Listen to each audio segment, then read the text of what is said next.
Hello students, welcome back. Today in this video, we are going to learn a poem Aunt Jennifer's Tigers, Aunt Jennifer का बाग. This poem is written by Adrienne Rich. Adrienne Rich ने ये poem लिखी है and in this poem the poet is trying to highlight the condition of a woman in male dominating society. पुरुष प्रधान समाज में महिलाओं की जो स्थिति है उसके ऊपर Adrienne Rich ने अपने विचार व्यक्त किए हैं. A woman has to live her life in foundations and her whole life she has to bear the burden of a married life. एक महिला का जो वैवाहिक जीवन होता है पूरे जीवन भर उसे वैवाहिक जीवन का बोझ उठाना पड़ता है. She has to live in foundations. उन्हें बाउंडेशंस में रह करके बंधनों में रह करके अपना जीवन गुजारना पड़ता है. So let's about the poet. Adrian rich जो कि 1929 से 2012 तक दुनिया में रही. She was an American poet, essayist and feminist. वो एक अमेरिकन पोइट रही, निबंधकार रही और एक फेमिनिस्ट महिलावादी रही. महिला के अधिकारों के लिए उन्होंने अपनी रचनाएं लिखी. One of the most widely read and influenced poets of the second half of the 20th century. 20वीं सदी का जो दूसरा हिस्सा है उस समय वे एक बहुत ही प्रभावशाली कवि रही. She talks about women's experiences in her married life. एक वैवाहिक जीवन में महिलाओं की क्या अनुभव है उस अनुभव के बारे में एड्रिन रिच लिखती है. She has tried to explore the inner feelings of a woman who is living under the dominance of men. एक महिला जो एक पुरुषों के प्रभुत्व में रह करके जिनको अपना जीवन गुजारना पड़ता है. She writes the experience of that woman. तो उन महिलाओं के जो अनुभव हैं उनके ऊपर एड्रिन रिच लिखती है. आंट जेनिफर टाइगर्स के बारे में हम पढ़ते हैं. You can see this screen. आप यहाँ पर स्क्रीन में देख सकते हैं कि एक पर्दा है. You can see the curtain and you can see the image of tigers. बाघों की आप इमेज देख सकते हैं एंड ये जो बाघों का चित्र है ये आंट जेनिफर ने ड्रॉ किए हैं अपने पर्दे पर. उन्होंने इसका चित्र बनाया है. So this is the theme of the poem. कविता की जो थीम है कि आंट जेनिफर का जो जीवन है वो बंधनों में रहा but she herself is creating the image of tigers. परंतु वो खुद जो है बाघों का चित्र बना रही है. तो ये जो विरोधाभास है इसके ऊपर कवि ने जो है अपने विचार व्यक्त किए हैं. So introduction. Aunt Jennifer's tigers is a poem by Adrienne Rich illustrating her feminist concerns. तो आंट जेनिफर्स टाइगर्स ये जो पोएम है जिसमें एड्रिन रिच जो है महिलावादी जो बातें हैं उनके ऊपर अपनी विचार व्यक्त कर रही है कि महिलाओं को उनके अधिकार मिलने चाहिए, किस तरह से महिलाओं का जीवन होता है शुरू बचपन से लेकर के उनके जीवन के अंतिम क्षणों तक किस तरह से वो जीवन जीते हैं. पुरुष प्रधान समाज में उनकी जो स्थिति है उसके बारे में एड्रिन रिच लिखती हैं. In the male dominant world a woman of her time was only supposed to be a dutiful home maker. तो एड्रिन रिच के समय में महिलाओं से ये अपेक्षा की जाती थी कि उनको एक ड्यूटीफुल होम मेकर, एक गृहिणी के रूप में ही वो एक आज्ञाकारी गृहिणी के रूप में उनको अपना जीवन जिए, यही उनके लिए ज्यादा बढ़िया था. Even if we look into our society in the modern times, अगर आज के समय में भी हम अपने सोसाइटी में देखें तो woman has created a different place for herself. महिलाओं ने अपने लिए एक अलग जगह बनाई है परंतु कहीं ना कहीं अभी भी हमारे कई समाज में महिलाओं को घर में रहने को मजबूर किया जाता है. This poem through the world of Aunt Jennifer tells us about her inner desire to free herself. तो Aunt Jennifer के माध्यम से कवि ये बताना चाहता है कि किस तरह से एक महिला के अंदर अपने आप को फ्री करने की डिजायर होती है. From the clutches of abusive marriage and patriarchal society.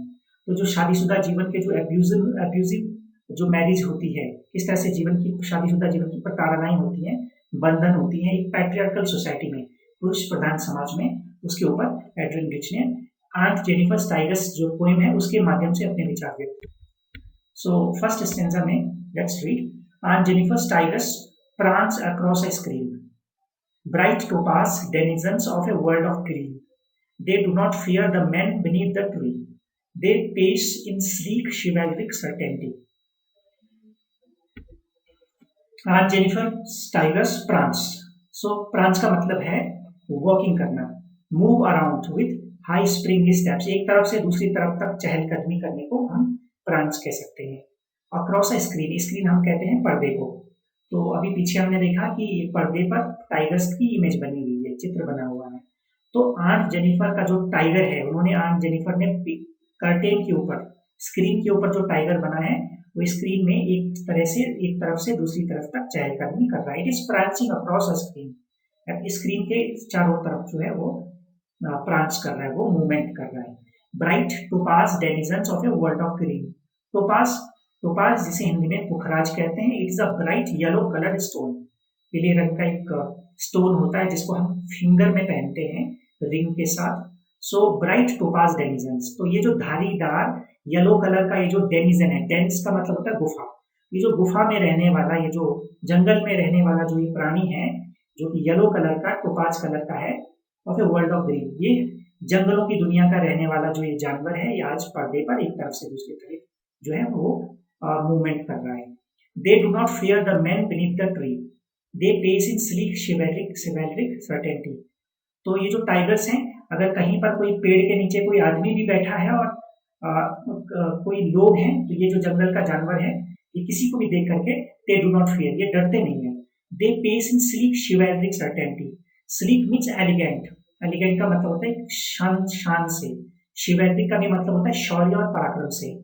तो ये जो जानवर है किसी से डरता नहीं है, ये अपने पराक्रम और अपनी शान के साथ एक तरफ से दूसरी तरफ तक अपनी समान गति में चलता रहता है।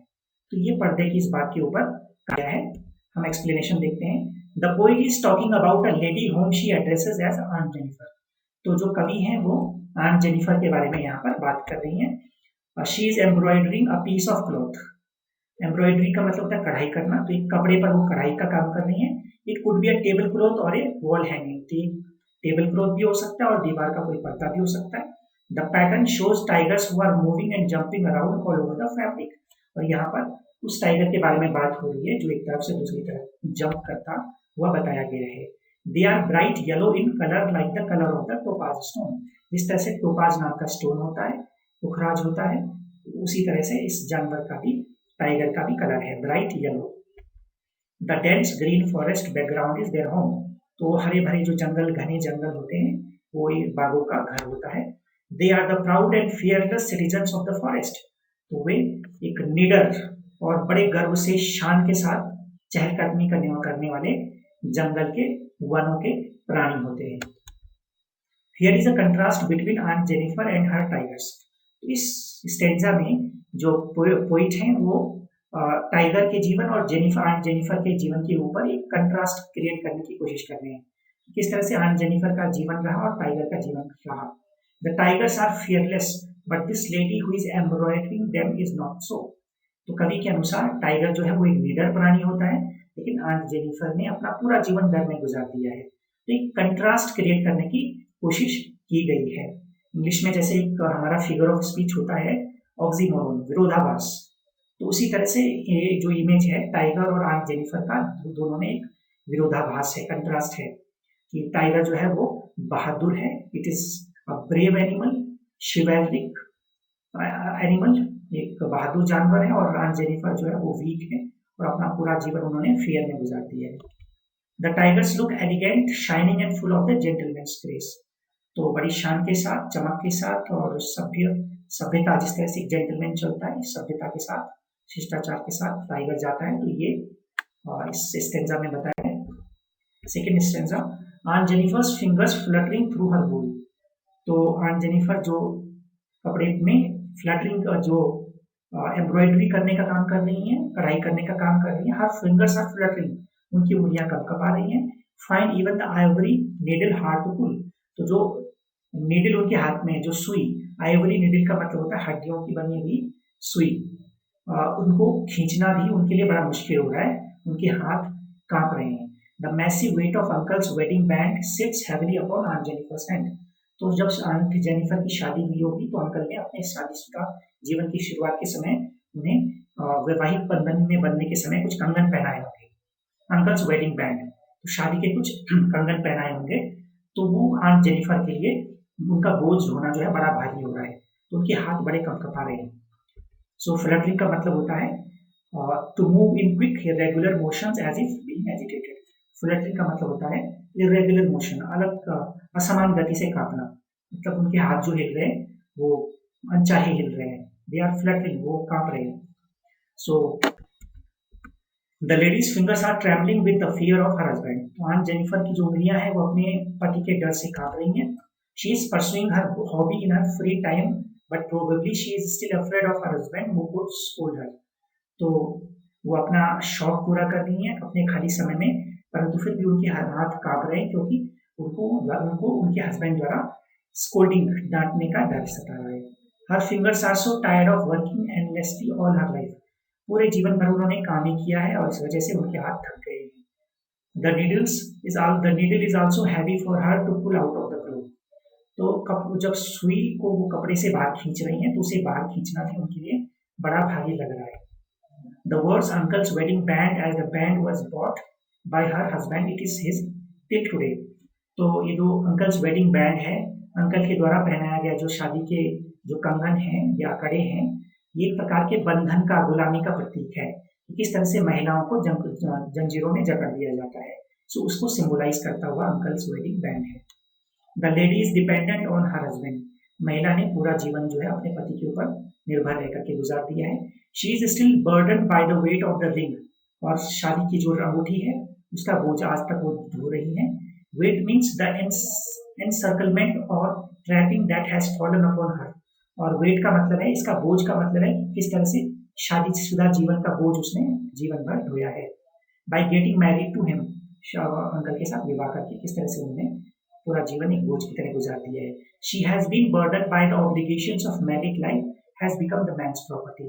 तो शादीशुदा जीवन के जो ऑब्लिगेशंस हैं, जो बंधन और बाधाएं हैं, वो उसके ऊपर जो है कि किस तरह से वो पूरा जीवन उन्होंने अंकल की प्रॉपर्टी के रूप में गुजार दिया, कि वो दूसरे की प्रॉपर्टी बन करके उन्होंने जीवन जिया। तो ये जो है उनके जीवन का बोझ है। She has been living a demanding life due to which she has worn out in her old age. तो उन्होंने हमेशा एक डिमांडिंग लाइफ जी कि वो दूसरे के ऊपर निर्भर रहे और दूसरों ने हमेशा उनका शोषण किया। तो इस तरह से एक महिला का जो जीवन होता है। When aunt is dead, her terrified hands will lie still ringed with ordeals she was mastered by। सो जब आंट जेनिफर समाप्त हो जाएंगी, मर जाएंगी, तो उनके हाथ जो है डरे हुए रहेंगे और उनके हाथों में वो कंगन, जो अंगूठियां हैं, कंगन है, वो वैसे ही रहेंगे। और ये इस बात का प्रतीक होंगे कि किस तरह से वो अपने पूरे जीवन भर उन्होंने ऑर्डिल्स, मुश्किल से मुश्किल काम किए हैं। ऑर्डिल्स का मतलब होता है एक्सट्रीमली सेवियर टेस्ट और एक्सपीरियंसेस। बहुत मुश्किल जो परीक्षाएं हैं शादीशुदा जीवन की, वो उन्होंने देखे हैं। The tigers in the panel that she made will go on prancing proud and unafraid। और जो बाग जो है आंट जेनिफर ने पर्दे पर बनाया है, वो उसी तरह से शान के साथ पर्दे पर चहलकदमी करता रहेगा, मूवमेंट करता रहेगा। Her wish to live a free fearless life is indicated by her choice of design tigers. तो आंट जेनिफर की जो अधूरी ख्वाहिशें हैं कि किस तरह से वो निडर जीवन जीना चाहती थी, स्वतंत्र जीवन जीना चाहती थी, अपनी अधूरी ख्वाहिशों को, अनफुलफिल्ड डिजायर्स को रिफ्लेक्ट करते हुए उन्होंने वो इमेज टाइगर की क्रिएट की है।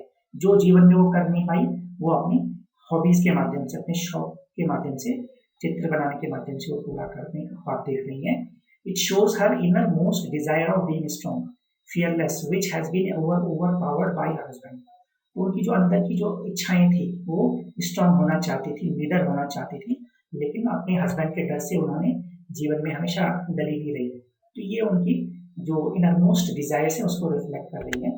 Probably her ordeal will end upon her death. तो आंट जेनिफर के जो बुरे अनुभव रहे, कठिन उन्होंने जीवन जो जिया, मुश्किल उन्होंने काम किए, तो ये उनकी जीवन की कठिनाइयां शायद उनकी मृत्यु के साथ समाप्त हो जाएंगे। Her frightened shaking fingers will be put to rest. उनके जो कपकपाते हिलते हुए जो उंगलियां हैं, हाथ है, उनकी मृत्यु के बाद उनको आराम मिल जाएगा। But still even after that the ring shall remain on her hand. For example her husband's rule over her is not yet over. परंतु फिर भी जब वो मर जाएंगी तो उनके हस्बैंड के द्वारा दिए गए जो अंगूठियां हैं, जो बैंड्स हैं, कंगन हैं, तो वो फिर भी उनके हाथों में रहेंगे और बंधन फिर भी समाप्त नहीं होगा। After her death her desire of freedom and fearlessness shall remain alive in these tigers which she has embroidered। वो मर जाएंगी, परंतु उनकी स्वतंत्र और निडर जीवन जीने की जो इच्छा है, वो इन टाइगर्स के माध्यम से हमेशा बलवती रहेगी। हमें जानने को मिलती रहेगी कि एक महिला भी स्वतंत्र जीवन जीने की इच्छा रखती थी। सो this is the poem written by Adrienne Rich and Jennifer Tigers। I hope you understood this poem. Thank you very much।